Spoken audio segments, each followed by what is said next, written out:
محمد نبينا بنور هدينا من مكة حبيبي نور سطع المدينة من صلى صلاته واتحلى بصفاته يا بخت اللي في ظله.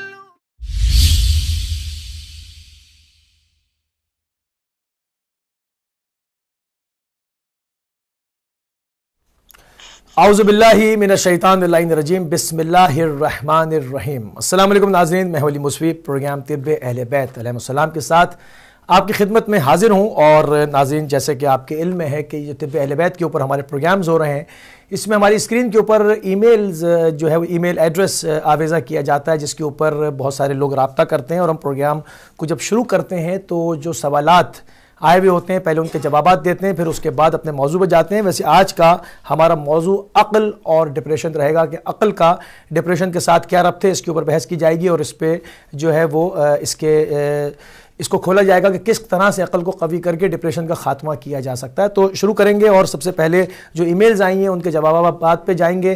اور ہمارے ساتھ موجود ہیں علامہ سید جان علی شاہ کاظمی صاحب، ہمیں مشہد سے جوائن کر رہے ہیں. آپ کو پروگرام میں قبلہ خوش آمدید کہیں گے اور آپ کی خدمت میں سلام عرض کریں گے. علیکم السلام ورحمۃ اللہ وبرکاتہ. جزاک اللہ. جی قبلہ جو ای میلز آپ کو موصول ہوئی ہیں ان کا پہلے جوابات ہو جائے کہ بچے جو اکثر پیدا ہوتے ہیں بہت کمزور، بعض بچے اکثر کمزور پیدا ہوتے ہیں، تو اس کے کیا وجوہات ہیں، اس کے کیا اسباب ہیں؟ بسم اللہ الرحمن الرحیم. طب اہل بیت میں بچوں کی صحت کے بارے میں حمل کے دوران بہت ہی زبردست اصول بتائے ہیں ہمارے پیارے پاک نبی صلی اللہ علیہ وآلہ وسلم نے کہ کن کن غذاؤں کو کھانا چاہیے تاکہ آپ کے بچے جو ہیں صحت مند بھی پیدا ہوں، عقل مند بھی پیدا ہوں، خوبصورت بھی پیدا ہوں اور بغیر کسی عیب کے یعنی ناقص پیدا نہ ہوں. صحیح. تہذیب اسلام میں پورا خطبہ ہے، لیکن یہ جو سوال ہوا ہے کمزوری کا، تو یہاں پر حدیث پاک میں ہے کہ حاملہ خواتین کو سویق کھلائیں. اب یہ سویق ہمارے لوگ نہیں سمجھیں گے کہ سویق کیا ہے. صحیح. حدیث میں سویق جو ہے انبیاء کی غذا ہے. اہل بیت بھی سویق کھاتے تھے، خصوصاً سفر میں بھی ہمارے ائمہ معصومین اپنے ساتھ سویق رکھتے تھے. اب سویق کیا ہے؟ 20 قسم کے سویق ہیں، جیسے جو کا سویق ہے، گندم کا سویق ہے، چاول کا سویق ہے، سنجد کا سویق ہے، چنے کا سویق ہے. یہ سویق بہت آسان ہے بنانا. اور حمل کے دوران اگر ماں جو ہے، خاتون جو ہے، سویق جو کھائے اور سویق سنجد کھائے تو اس کا بچہ جو ہے نہ اس کی ہڈیاں کا کوئی پرابلم رہے گا، نہ اس کا وزن کم ہوگا، بچے کی صحت بہت اچھی ہوگی اور کبھی بھی ڈس ایبل بچہ پیدا نہیں ہوگا انشاءاللہ. سویق بنانے کا طریقہ بھی آپ سیکھ لیں. البتہ ایران میں اکثر ملتا ہے، ہمارے پاکستان میں شاید ابھی یہ رواج نہ ہو. سویق یہ ہے کہ گندم کا بھی سویق ہوتا ہے، یا جو کو آپ پیس لیں اور چھلکے کے ساتھ آرگینک پیسیں اور اسے توے پر ہلکا سا گرم کر لیں. اتنا زیادہ بھی گرم نہ ہو کہ جل جائے اور اتنا کم بھی گرم نہ ہو کہ وہ کچا رہ جائے. اور اس کے بعد وہ ٹھنڈا ہو جائے اور اسے آپ محفوظ رکھ لیں اسے ڈبے میں تاکہ اس کی عمر زیادہ رہے. اور وہ صبح 1 چمچہ یا 2 چمچے آپ لیں. مگر سویق کا یہ حکم ہے کہ وہ آہستہ آہستہ خشک اسے لیں تو وہ پورے بدن میں، کہتے ہیں حدیث میں کہ جھاڑو دیتا ہے، کہ جو بدن کی بیماریاں، جسم کی بیماریاں، پیٹ کی بیماریوں کے لیے بھی اچھا ہے، وہ ساری بیماریاں آپ کی نکال دیتا ہے. اور انشاءاللہ جو بچہ پیدا ہوگا وہ صحت مند پیدا ہوگا، گوشت بھی زیادہ ہوگا، اس کی ہڈیاں بھی مضبوط ہوں گی. یعنی اس کے بعد تقریباً 15 منٹ تک پانی وغیرہ نہ لیں، چھوٹی چھوٹی چٹکیاں منہ میں لے کے آہستہ آہستہ اسے جانے دیں تاکہ وہ پیٹ سے یہ بیماریاں بھی ختم کر دیتا. جی ہاں صحیح. اچھا، بعض جو ہے وہ پرابلم ہوتی ہے، بعض شکایات جو موصول ہوئیں اس میں یہ کہ بعض حمل ضائع ہو جاتے ہیں، یعنی گر جاتے ہیں. ایسا کیوں ہوتا ہے اور ان کے کیا اسباب ہیں؟ ان کو کس طرح سے جو ہے وہ بچایا جائے؟ جی ہاں، مختصر اس کا جواب یہ ہے کہ انشاءاللہ جو حدیث پاک میں ہے کہ آپ کندر ضرور لیں. کندر سے 2 فائدے ہوتے ہیں. بچے کی عقل بڑھتی ہے، اور اگر جن کو خطرہ زیادہ ہے یا خدا نخواستہ ایسا کیس ہو چکا ہے تو انہیں کندر کی تعداد بڑھانی ہوگی. تقریباً روزانہ مختلف اوقات پر 10 گرام کندر لیں تو انشاءاللہ یہ تجربے سے ثابت ہے کہ ان کا بچہ نہیں گرے گا. جی ہاں صحیح. اچھا قبلہ، جوڑوں کے درد کے اوپر بھی شکایات آئی ہیں کہ جوڑوں کا درد جو ہے وہ بہت زیادہ ہے، اور یہ زیادہ تر اس سے عورتیں جو ہیں وہ خواتین جو ہیں ہماری متاثر ہیں. تو اس کے کیا اسباب ہیں اور ان سے کس طرح سے بچا جائے؟ جوڑوں کے درد کے لیے جو بہت زبردست دوائی ہے جو جبریل امین حضرت نوح علیہ السلام کے لیے لائے تھے وہ ہے تریفل. ہم نے بہت سارے مریضوں کو دیا ہے، الحمدللہ بہت سارے مریض شفا پا چکے ہیں، اب بھی وہ دوائی مانگ رہے ہیں.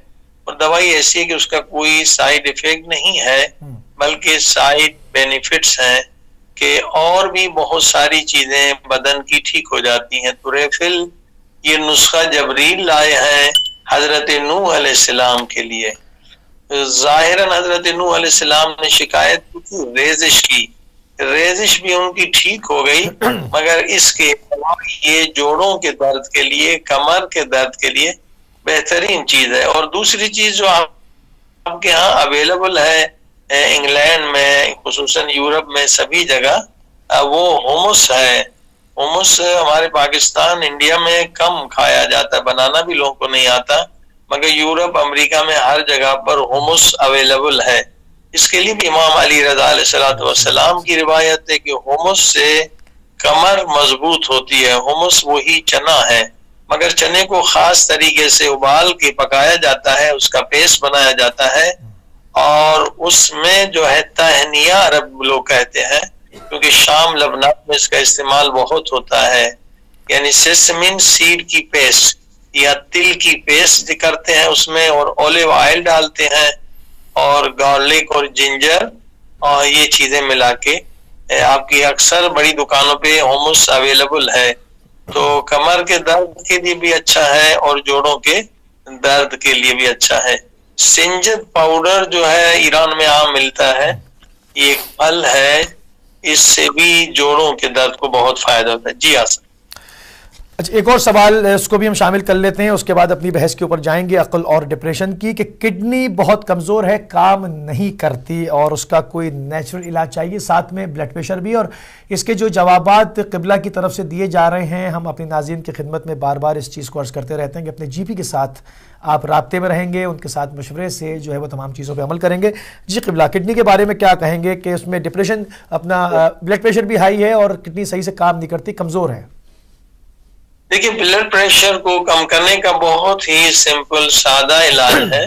سفید مرچی آپ گھر میں رکھا کریں. کالی مرچی تو ہمارے ہاں سبھی جگہ مل جاتی ہے، مگر سفید مرچی نہیں پائی جاتی ہے. 5-6 سفید مرچی جو انڈا اگر آپ کھاتے ہیں یا سالن، تو اندازے سے 5-6 سفید مرچی کا پاؤڈر اس پہ ڈال دیں کھانے پہ، 1 مرتبہ 2 مرتبہ، فوراً بلڈ پریشر نیچے آ جاتا ہے. اب ہے کڈنی. کڈنی کے لیے جو ہے اجوین اور اخروٹ کو ملا کے کھانے سے بہت زبردست فائدہ ہوتا ہے. یعنی یہاں تک بھی ہے کہ اگر آپ کی کڈنی 5% صرف کام کر رہی ہے اور آپ کوشش کریں 3-4 روزانہ اخروٹ لے لیں، چھلکے کے ساتھ تازہ لیں، اس کو گرم کر کے اور تازہ اسے توڑ کے کھائیں، اور جتنا آپ اخروٹ لے رہے ہیں اس کے آدھے وزن میں اجوان اس کو ملا کے کھائیں. تو البتہ یہ ٹائم طلب ہے، آپ کو تقریباً 8-10 ہفتے مسلسل یہ کھاتے رہیں، اس کا نقصان تو نہیں ہے. ناشتے میں بھی لے لیں اور دوپہر میں بھی لے لیں، سردی میں تو اور اچھا ہے، بدن گرم رہتا ہے اجوان سے اور اخروٹ سے، تو انشاءاللہ دوبارہ جو ہے کڈنی آپ کی کام کرنا شروع کرے گی اور یہ پریشانی دور ہو جائے گی۔ جی ہاں سر صحیح قبلہ، یہ تو ہو گئے وہ سوالات جو کہ بہت سارے ایک جیسے سوالات بھی ہوتے ہیں تو ان کو مجموعی طور پہ جمع کر کے جو ہے وہ جوابات ہمارے ناظرین کی خدمت میں پیش کیے گئے۔ اب ہم جو آج کا ہمارا موضوع ہے عقل اور ڈپریشن، اس کا ربط کیا ہے، کیوں جو ہے وہ عقل اگر قوی نہ ہو تو انسان زیادہ ڈپریشن میں چلا جاتا ہے، ان تمام چیزوں کو قبلہ کھولیں گے اور اس کی تمیدی بحث کی طرف پہلے جائیں گے۔ عقل اور ڈپریشن کا آپس میں کیا ربط ہے؟ جی ہاں، گزشتہ درس بھی پورا ہمارا عقل کے بارے میں تھا، جن حضرات نے نہیں سنا ضرور سن لیں کہ عقل جو ہے کتنی اہم چیز ہے۔ حضرت علی علیہ السلام پیارے پاک نبی حضرت محمد مصطفیٰ صلی اللہ علیہ وآلہ وسلم کی حدیث نقل فرماتے ہیں، اور یہ زبردست حدیث ہے، واقعاً بہترین حدیث ہے اور بہت پاورفل حدیث ہے جو آپ کی زندگیوں میں ایک انقلاب لا سکتی ہے۔ حضرت علی علیہ السلام فرماتے ہیں کہ سب سے بدترین بیماری کم عقلی ہے۔ اللہ اکبر۔ ٹھیک ہے، ہم اسے بیماری نہیں سمجھتے ہیں، ٹھیک ہے، یہ حدیث پاک ہے جو حضرت علی علیہ السلام نقل کر رہے ہیں کہ سب سے بدترین بیماری کم عقلی ہے۔ کیوں سب سے بدترین بیماری ہے؟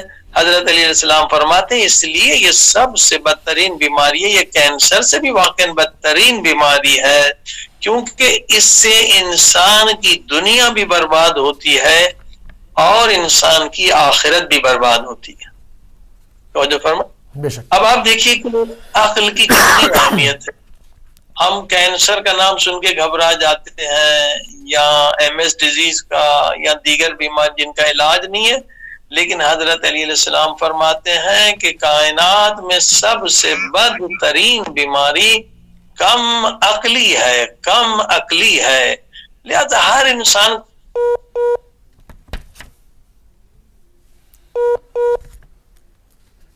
جی ناظرین، لانگ ڈسٹینس کال ہے اور ہمارا رابطہ دوبارہ بحال ہو گیا۔ جی قبلہ بسم اللہ۔ جی کم عقلی، جی ہاں، تو ہر کو قرآن کریم کے آئینے میں اور حدیث پاک کے آئینے میں چیک کرنا چاہیے کہ میری عقل کتنی کم ہے۔ اگر کم ہے تو یہ سب سے خطرناک ترین بیماری ہے انسان کے لیے، تو انسان کو اس کا علاج کرانا چاہیے، کیونکہ اس کے بعد حضرت علی علیہ السلام کا دوسرا قول وہ بھی حدیث پاک ہے، فرماتے ہیں کہ انسان کی شرافت اور فضیلت بھی عقل اور ادب میں ہے، کہ انسان کی جتنی عقل زیادہ ہے، جتنا انسان کا ادب زیادہ ہے، اتنا وہ انسان شریف ترین ہے اور وہ انسان اتنا افضل ترین ہے۔ دیکھیے ادھر یہ فضائل بتائے کہ عقل اگر زیادہ ہے، ادب زیادہ ہے، آپ شریف ترین انسان ہیں، آپ افضل ترین انسان ہیں، اور اگر عقل انسان کی کم ہے تو یہ بدترین بیماری ہے جس سے انسان کی دنیا بھی تباہ ہے اور آخرت بھی تباہ ہے۔ دیکھیے گزشتہ درس میں ہم نے بہت ساری چیزیں بتلائی تھیں کہ جس سے انسان کی عقل میں اضافہ ہوتا ہے۔ وہ کیا ہے؟ انسان فضول الکلام یعنی شہوت کلام، زیادہ بات نہ کرے تو اس عمل سے بھی عقل بڑھتی ہے۔ پرخوری نہ کرے، زیادہ کھانا نہ کھائے، جتنی ضرورت ہے اتنا کھائے، اس سے بھی عقل بڑھتی ہے۔ شہوت نظر، نامحرم کی طرف نہ دیکھے، حرام چیزیں نہ دیکھے، اس سے بھی انسان کی عقل بڑھتی ہے۔ شہوت جنسی پہ کنٹرول کرے، حرام نہ کرے، اس سے بھی انسان کی عقل بڑھتی ہے۔ انسان سخی بنے، سخاوت سے عقل بڑھتی ہے، کیونکہ اصل میں عقل نور ہے جو اللہ پاک عطا فرماتا ہے۔ جب آپ سخی ہوں گے، جب آپ کچھ عطا کریں گے تو خداوند عالم بھی آپ کو عطا کرے گا۔ اور زبان کو ہمیشہ ذکر خدا میں مشغول رکھیں،